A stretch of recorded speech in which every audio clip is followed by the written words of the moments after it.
Hey y'all, hey, I'm your girl Miss Nico and you are now tuned in to episode 4 of Yo Mama Can't Cook. Cause did she show you how to make the sweet potato pie cheesecake? Exactly. So ingredients we're gonna need are pie crust, 2 eggs, 2 packages of cream cheese, some sugar, some vanilla bean paste, regular is fine too, some salt, some sour cream, a graham cracker crust, and some sweet potato pie filling. Y'all check out episode 3 if you missed it, okay? Now to start, we're gonna take 2 room temperature 8-ounce packages of cream cheese and we're gonna go ahead and cream those in our blender. You also can use a hand mixer. Y'all use whatever you got. And we're going to make sure that we are scraping down the sides of the bowl, y'all, because we don't want no lumpy cheesecake batter. Now, you're going to add a half a cup of sugar. You're going to scrape down the sides, mix again, add another half cup of sugar, scrape down the sides, mix again. Here you see me adding in about a tablespoon of vanilla bean paste and a hefty spoonful of sour cream. You do not have to use vanilla bean paste. You can use regular vanilla. The vanilla bean paste just has more flavor, okay? We're gonna add a teaspoon of salt to that and continue to mix. Y'all remember we're gonna scrape down the sides because we want our mixture to be smooth as possible, all right? So you gotta whip it and whip it real good.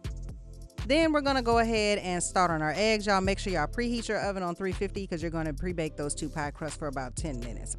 If y'all watch the other episodes that I have put out, you know I don't do umbilical cords in my eggs. And yes, we know it's not an umbilical cord. It's called the calaza. I take it out. You leave it in. It doesn't matter. Do what you want to do.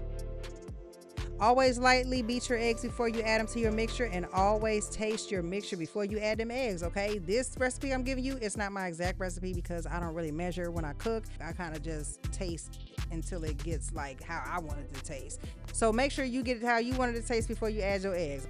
Use my recipe as a baseline for you. Now we're going to take those 2 pie crusts that we pre-baked for 10 minutes, take the graham cracker crust, place it right in the middle of the regular pie crust. I use a pecan graham cracker crust. Now I'm not sponsored by them folks, so I'm not saying no names. I'm just saying it was bomb. Get it if you see it.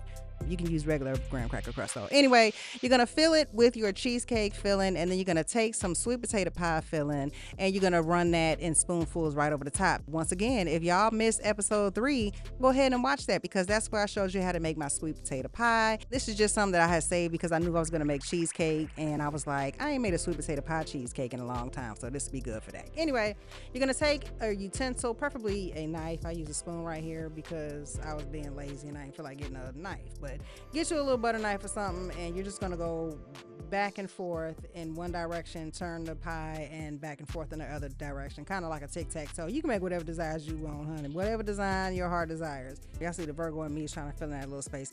You're gonna bake that pie for 15 minutes, and then you're gonna start on your marshmallow fluff. Now, hear me out. If you don't like marshmallow fluff, skip it. Duh. I mean, you can use whipped cream. You can use whatever you want. You can use nothing at all. If you don't want to top it on it, I promise you, the cheesecake gonna be bomb as hell, plain as it is. So take it out the oven once it's done, let it rest for an hour, and then stick it in the refrigerator for at least 6 hours, y'all. Preferably overnight, but give it at least 6 hours. Unless you like hot cheesecake, that's on you. I don't know, maybe you're just strange, okay? Now, if you want to do your marshmallow fluff, you can either buy it already made or you can make your own, which is what I'm doing here because I already got marshmallows in the cabinet. So I was like, I'll just make some. So what I did was just take some marshmallows, put them in a microwave-safe dish, add a teaspoon of water, microwave it for 10 seconds, take it out, stir it up, add another teaspoon of water, stir it again, throw it back in the microwave for 10 seconds, take it out, stir it up. And I did that pretty much until I got this consistency here because we want it to be less sticky so that when we cut into the cheesecake, the whole marshmallow topping don't come off as one piece. So you're gonna do this particular step right here once your cheesecake has been sitting out after that hour when you take it out the oven. Now, did I cut it so I can show you the inside? Yes. Did I also cut it so I can get a piece because I'm greedy as hell? Yes. I was like, I'm a Virgo, I can do anything. But it doesn't matter, that's not the point. Y'all are doing what I'm about to say right now. Your mama can't cook. Anyway, my sweet came down. She went ahead and tasted the pie, and I hadn't made it in a long time. So she was like, I don't remember what it tastes like. And then she was like, Yep, started having deja vu off that shit. She went ahead and took that pie to her room and ate it like a fat ass, and I wasn't even mad. Deja was up next. Now, she didn't like cheesecake like that at the time when I was making these, so she never really tasted it until this day here. And yeah, she dropped some. She said, I'm gonna eat that too, and did. No, I'm just playing. She didn't, y'all. But she tasted it and she was like, you know what? I'm taking the pie and I'm taking mine. Ain't nobody getting shit. And you know what? I wasn't even mad because I knew she was playing. I knew she better put that damn pie down. Now, my son just started eating cheesecake himself. He liked it. He was just like, I ain't trying to be on camera today. So I said, boy, go on, sit down. Me, I just went ahead and got down because I already knew what I was getting into. So, that being said, y'all let me know if y'all try this recipe out. And I thank y'all for tuning in to another episode of Your Mama Can't Cook. Please don't forget to like and subscribe. And until next time, love you. Bye.